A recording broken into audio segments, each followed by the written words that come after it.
2024 के लोकसभा चुनाव को लेकर अखिलेश यादव और शिवपाल यादव ने भाजपा के खिलाफ सियासी जंग का शंखनाद कर दिया है। मुरादाबाद में एक शादी समारोह में शामिल होने पहुंचे अखिलेश यादव ने प्रेस कॉन्फ्रेंस कर भाजपा पर हमला बोला। 1 फरवरी को पेश हुए केंद्रीय बजट पर अखिलेश यादव ने कहा, ये विदाई का बजट है। और ये तो विदाई का बजट था। जैसे विदाई में गाना गाते हैं, मुझे नहीं पता आपके विदाई में गाना होता है कि नहीं होता है। ये तो विदाई बजट था, ये समझ लो विदाई है इसके बाद। उधर सपा के राष्ट्रीय महासचिव शिवपाल यादव ने इटावा से 2024 का संदेश दिया। शिवपाल यादव ने साफ लफ्जों में कहा कि हमारा लक्ष्य 2024 में सत्ता में आना है। शिवपाल यादव ने केंद्र सरकार के बजट को मिडिल क्लास के साथ छलावा करार दिया। समाजवादी पार्टी को मजबूत करेंगे और केवल हमारा मिशन है 2024 में सत्ता में। महिलाओं से लेकर किसी और मध्यम वर्ग के लोगों के लिए बजट में कुछ भी नहीं रखा। मतलब सपा ने 2024 के लिए अपना लक्ष्य निर्धारित कर दिया है। हालांकि अभी साफ नहीं है कि 2024 के लिए सपा की रणनीति क्या होगी, क्योंकि सपा की तरफ से कई बार जेल भरो आंदोलन और महंगाई और बेरोजगारी के मुद्दे पर संघर्ष की बात की जा चुकी है। लेकिन इन मुद्दों को लेकर अब सपा ने कोई कदम नहीं उठाए हैं। रामचरितमानस को लेकर विवाद थमता नजर नहीं आ रहा है। बाबा भीमराव अंबेडकर, बाबू जगजीवन राम और पूर्व राष्ट्रपति रामनाथ कोविंद का नाम लेकर स्वामी प्रसाद मौर्य ने ट्वीट के जरिए शूद्र सियासत के चैप्टर में नया विवाद खड़ा कर दिया है। स्वामी प्रसाद मौर्य ने एक के बाद एक 2 ट्वीट किए। पहले ट्वीट में स्वामी प्रसाद मौर्य ने लिखा, जाति अपमान की पीड़ा से व्यथित होकर ही डॉक्टर अंबेडकर ने कहा था, मैं हिंदू धर्म में पैदा नहीं हुआ, ये मेरे बस में नहीं था, किंतु मैं हिंदू होकर नहीं मरूंगा, ये मेरे बस में है। अगले ट्वीट में स्वामी प्रसाद मौर्य ने लिखा, पूर्व डिप्टी पीएम बाबू जगजीवन राम द्वारा उद्घाटित संपूर्णानंद मूर्ति का गंगा जल से धोना, मुख्यमंत्री आवास को गोमूत्र से धोना और पूर्व राष्ट्रपति कोविंद जी को सीकर ब्रह्मा मंदिर में प्रवेश न देना शूद्र होने का अपमान नहीं तो क्या। स्वामी के इस रुख का अखिलेश यादव ने ये कहकर समर्थन किया है कि ये विवाद 5000 साल पुराना है। नहीं उठाया, ये सच्चाई है। ये हमारे समाज की 5000 साल से पुरानी लड़ाई है, कोई आज की लड़ाई नहीं है। ये कोई लड़ाई आज की नहीं है, 5000 साल से। और समाजवादियों ने हमेशा प्रयास किया। दिलचस्प बात है कि सपा की सहयोगी और अपना दल कमेरावादी की नेता पल्लवी पटेल भी स्वामी प्रसाद मौर्य के बयान पर सवाल उठा चुकी हैं। उस वक्त तो भारतीय जनता पार्टी के साथ थे, तो अगर उनको इतना बुरा लगा था तो उनको नैतिकता के आधार पर उस पार्टी का साथ छोड़ देना चाहिए था। मतलब गठबंधन के मोर्चे पर सपा की मुश्किलें बढ़ने वाली हैं। और वहीं रामचरितमानस पर स्वामी प्रसाद मौर्य के विवादित बयान से चौतरफा घिरी समाजवादी पार्टी अब ये साबित करने की कोशिश कर रही है कि जातिवाद में असल समाजवाद की पोषक अगर कोई पार्टी है तो वो है समाजवादी पार्टी। सपा कार्यालय के बाहर शूद्र के बाद अब ब्राह्मणों के समर्थन वाला होर्डिंग लगा है, जिस पर लिखा है कि गर्व से कहो हम ब्राह्मण हैं। इस होर्डिंग में बताया गया है कि वो सपा का विरोध रामचरितमानस को लेकर नहीं बल्कि उसकी कुछ चौपाइयों को लेकर कर रहे हैं। ये जो ब्राह्मण नेता है उनकी भी एंट्री हो गई है और उन लोगों ने भी इस तरह के होर्डिंग लगवाने शुरू कर दिए हैं। दरअसल स्वामी प्रसाद मौर्य ने रामचरितमानस की जिन पंक्तियों को लेकर विवाद उठाया उसमें शूद्र और नारी दोनों ही शामिल हैं। सपा अध्यक्ष अखिलेश यादव भले ही इस पर चुप्पी साधे हों, लेकिन उनके रुख का अंदाजा लगने के बाद पार्टी के पिछड़े नेताओं के साथ ही महिलाओं ने भी मोर्चा खोल दिया है। सपा एमएलसी स्वामी प्रसाद मौर्य के रामचरितमानस को दिए गए बयान के बाद समाजवादी पार्टी कार्यालय के बाहर पिछले कई दिनों से तमाम होर्डिंग नजर आ रहे हैं, जिसमें कोई ये लिखता है कि गर्व से कहो हम शूद्र हैं, कोई जातीय जनगणना की बात करता है। लेकिन इस बीच में अब एक और होर्डिंग लगा हुआ दिख रहा है जिसने लोगों का ध्यान अपनी तरफ आकर्षित किया है। सपा को इस जातिगत पोस्टरबाजी की जरूरत क्यों पड़ी? सपा नेता इसे भी बेबाकी से बता रहे हैं। गुलाम बनाने की साजिश है, लेकिन ये गुलाम नहीं बनने देंगे। समाजवादी लोग लड़ाई लड़ेंगे और समाजवादी लोग। जाहिर है कि सपा की रणनीति हमलावर भाजपा को घेरने की है। और शूद्र वाली सियासत रामचरितमानस विवाद के बीच अब सपा ने भी जाति जनगणना के मुद्दे को हवा देनी शुरू कर दी है। 2024 के लोकसभा चुनाव से पहले सपा हर मंच से जाति जनगणना के मुद्दे को हवा दे रही है। माना जा रहा है कि जल्द ही जाति जनगणना के मुद्दे पर अखिलेश यादव सूबे के सभी 75 जिलों के भ्रमण के लिए यात्रा शुरू कर सकते हैं। वहीं सपा की योजना गांव स्तर तक पहुंचकर जाति जनगणना के मुद्दे को हवा देने की है। समाजवादी पार्टी लगातार जाति जनगणना हो इसकी बात कर रही है और माननीय अखिलेश यादव जी हर जनपद में जाएंगे। समाजवादी पार्टी का छोटा सा छोटा कार्यकर्ता गांव-गांव जाएगा। हालांकि अभी साफ नहीं है कि अखिलेश यादव कब से प्रदेश के भ्रमण के लिए यात्रा शुरू करेंगे। इस बीच सपा की इस रणनीति पर विरोधी दलों ने सवाल उठाना शुरू कर दिया है। प्रमोशन में आरक्षण किसने खत्म किया? समाजवादी पार्टी ने। 4 सितंबर 2013 को हाई कोर्ट ने आदेश दिया कि 27% पिछड़े वर्ग के लिए जो आरक्षण लागू है उसमें 12 जातियां लाभ उठा रही हैं। 2022 विधानसभा चुनाव में सपा से गठबंधन के सवाल पर राजभर ने कहा, ये कभी कभी जान के जहर खाया जाता है। कुल मिलाकर जाति जनगणना के मुद्दे पर सियासत का पहिया तेज रफ्तार से घूम रहा है। सीएम योगी ने एक इंटरव्यू में अखिलेश यादव और शिवपाल यादव पर करारा हमला किया है। सीएम योगी ने कहा कि अखिलेश यादव और शिवपाल यादव की जोड़ी ने प्रदेश को बर्बाद करने का काम किया, प्रदेश के सामने पहचान का संकट खड़ा किया। सीएम योगी ने कहा, अखिलेश और शिवपाल अलग ही कब थे, प्रदेश को बर्बाद करने में साथ थे, लूट में अखिलेश और शिवपाल हमेशा साथ साथ थे, दोनों ने मिलकर यूपी के युवाओं के सामने पहचान का संकट खड़ा किया।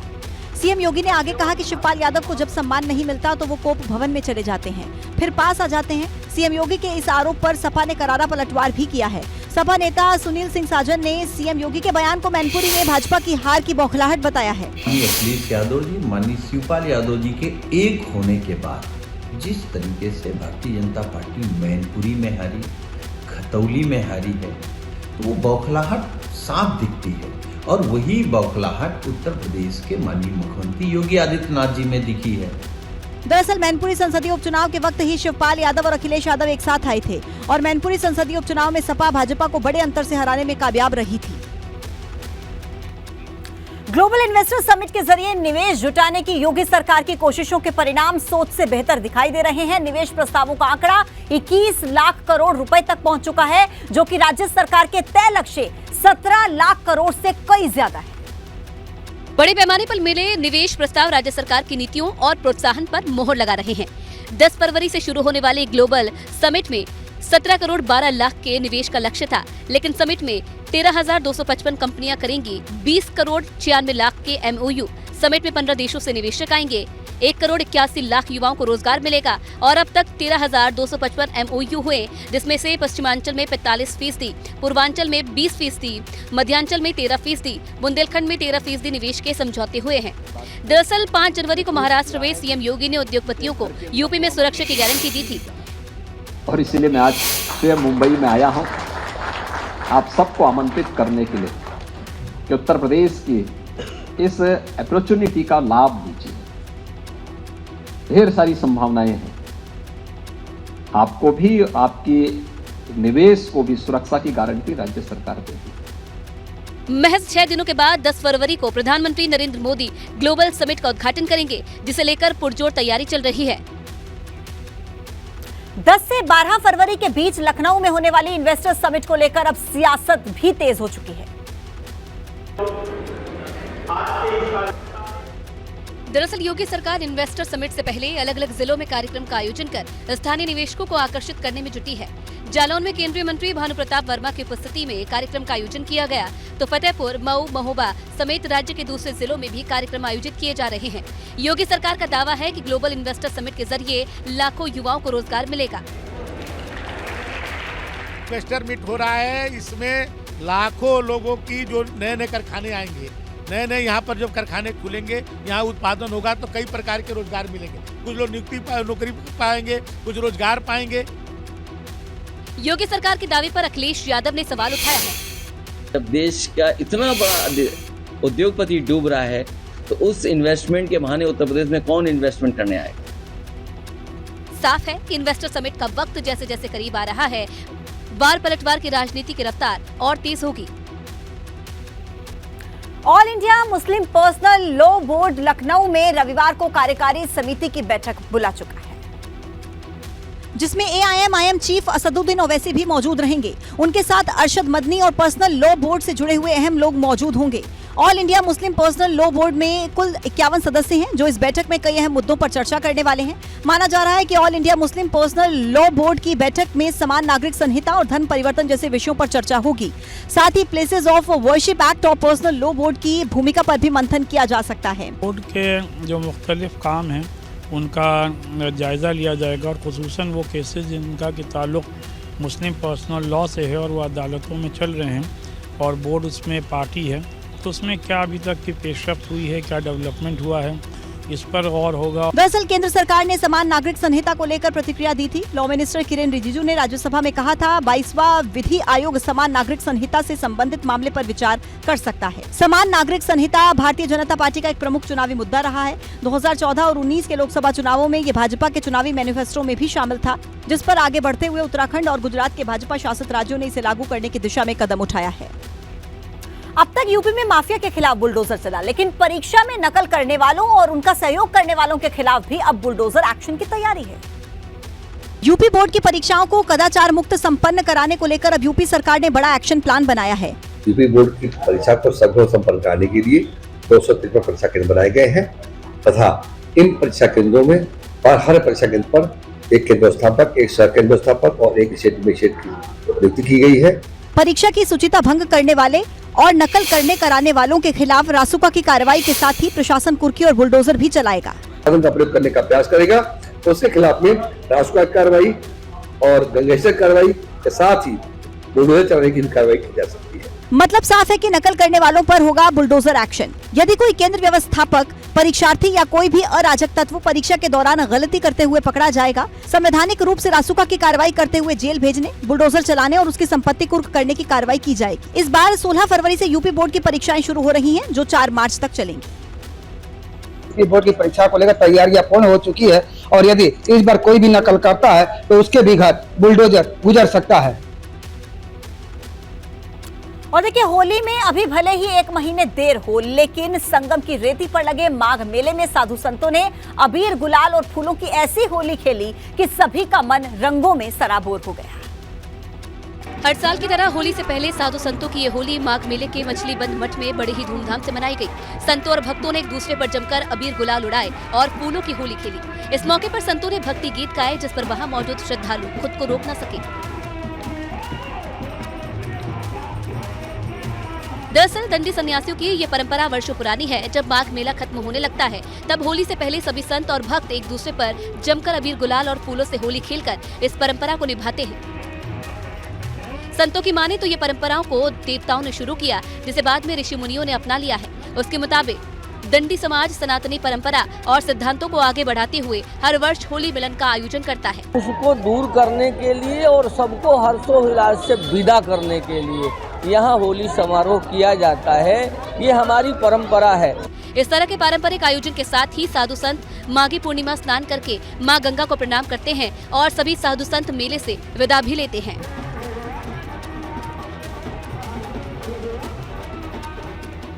झारखंड के देवघर में गृह मंत्री अमित शाह ने विजय संकल्प रैली के तहत मिशन 2024 का शंखनाद कर दिया। 2 दिवसीय दौरे पर देवघर पहुंची गृह मंत्री सीधे एयरपोर्ट से बैद्यनाथ धाम पहुंचे और मंदिर परिसर में कड़ी सुरक्षा के बीच पुजारियों के साथ 25 मिनट बाबा बैद्यनाथ के दर्शन पूजन किया। अपनी पत्नी के साथ बाबा भोलेनाथ की विधिवत पूजा करने के बाद 12:45 पर अमित शाह कार्यक्रम स्थल के लिए रवाना हो गए, जहां उन्हें स्मृति चिन्ह देकर सम्मानित किया गया।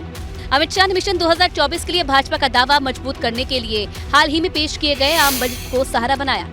गरीब, आदिवासी, दलित, उसके हित को, पिछड़ा वर्ग के हित को हमेशा ध्यान में। इसके साथ ही गृह मंत्री ने हेमंत सोरेन की सरकार को झारखंड की सबसे भ्रष्ट सरकार की उपाधि देते हुए उसे उखाड़ फेंकने की बात कही। सरकार भारत में सबसे भ्रष्ट सरकार अगर कहीं पर है तो झारखंड के। झारखंड में 1 महीने में अमित शाह की ये दूसरी यात्रा है। इसके पहले गृह मंत्री 7 जनवरी को चाईबासा आए थे, जहां उन्होंने एक जनसभा की थी। 2024 के लोकसभा चुनाव के लिए भाजपा ने झारखंड पर इसीलिए भी फोकस किया हुआ है, क्योंकि लोकसभा चुनाव के साथ साथ यहां 2024 में विधानसभा चुनाव भी होने हैं, जहां भाजपा सत्ता में फिर से वापसी करना चाहती है। जोशीमठ को लेकर आज राष्ट्रीय आपदा प्रबंधन प्राधिकरण की बैठक हुई है। बैठक में जोशीमठ में जमीन धंसने, पानी रिसाव को लेकर अलग अलग संस्थानों की रिपोर्ट पर चर्चा हुई। Central building research institute, Wadia institute of Himalayan geology, IIT Roorkee, national geophysical research institute, national institute of hydrology, geological survey of India, central ground water board, Indian institute of remote sensing, इन सभी institute की report पर चर्चा हुई। बैठक में उत्तराखंड के मुख्य सचिव SS संधू, आपदा प्रबंधन सचिव रंजीत सिन्हा भी शामिल हुए। जोशीमठ में हुए भूधसाव को लेकर के आज दिल्ली में राष्ट्रीय आपदा प्रबंधन की बैठक हुई, जिसमें अगर बात करें तो उत्तराखंड के मुख्य सचिव SS संधू और इसके अलावा उत्तराखंड के आपदा सचिव वीडियो कॉन्फ्रेंसिंग के माध्यम से शामिल हुए। इस बीच जोशीमठ में बने हालातों पर लोगों में गुस्सा बढ़ता जा रहा है। दिल्ली के जंतर मंतर विस्थापित परिवारों को उचित मुआवजा और स्थायी पुनर्वास की मांग को लेकर प्रदर्शन किया गया। इस बीच सीएम पुष्कर सिंह धामी ने कहा है कि जोशीमठ को लेकर सरकार हर संभव कदम उठा रही है। जोशीमठ में जो दरारें आई थी, तो दरारों में कोई अब नई कोई दरार आई हो या उसमें कोई बढ़ोतरी हुई है, ऐसा नहीं है। फिलहाल जोशीमठ में हालात स्थिर बने हुए हैं। औली में नेशनल विंटर गेम्स के तहत आयोजित की जाने वाली स्कीइंग चैंपियनशिप की नई तारीख अब घोषित कर दी गई है। अब इसका आयोजन 23 से 26 फरवरी तक किया जाएगा। विंटर गेम्स में फिश रेस और अल्पाइन स्कीइंग में सलालम और जायंट सलालम सहित स्नोबोर्ड की जूनियर सीनियर प्रतियोगिता सहित दूसरे एज ग्रुप में प्रतियोगिता कराई जानी है। पहले इस चैंपियनशिप की तारीखें 2 से 5 फरवरी प्रस्तावित थी, लेकिन जोशीमठ आपदा के चलते चैंपियनशिप को स्थगित करना पड़ा था। विंटर गेम्स होंगे, केवल हमारी तिथि वो भी बर्फबारी थोड़ा लेट होने के कारण उसको चेंज हुई है। उसके लिए हमारे उत्तराखंड पर्यटन विकास परिषद से जो भी हमारे एडिशनल चीफ एग्जीक्यूटिव ऑफिसर जो एडवेंचर टूरिज्म को देखते हैं, उन्हें स्वयं 2 बार दौरे कर लिए हैं। हालांकि एबीपी गंगा ने जब प्रतियोगिता स्थल का दौरा किया तो हमें यहाँ मामला कुछ और ही नजर आया। खेलों के आयोजन को लेकर जो व्यवस्था की जानी थी वो अभी भी आधी अधूरी है। अब तो और औली के स्कीइंग स्लोप पर भी बर्फ पिघलने लगी है, जिससे आयोजन को लेकर सरकार के सामने बड़ी चुनौती खड़ी हो गई है। औली में स्कीइंग की तैयारी कर रहे प्रदेश के खिलाड़ियों की भी बर्फ न होने पर चिंता जताई है। खिलाड़ियों की नाराजगी इसीलिए भी जायज है क्योंकि एक तो खेलों के लिए उचित व्यवस्था नहीं की गई है, दूसरा ये कि गढ़वाल मंडल विकास निगम के पास स्कीइंग के सभी उपकरण मौजूद होने के बावजूद भी उत्तराखंड के खिलाड़ियों से पैसे वसूले जा रहे हैं।